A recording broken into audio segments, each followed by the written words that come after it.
20,000పై సంవత్సరానికి 9% వడ్డీ రేటుతో 3 సంవత్సరాల 4 నెలల కాలానికి అయ్యే సాధారణ వడ్డీ ఎంత? పి 20,000, పి 3 సంవత్సరాల 4 నెలలు, ఆర్ 9%.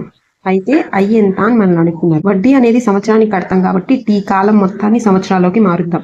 3 సంవత్సరాలు అంటే 36 నెలలు.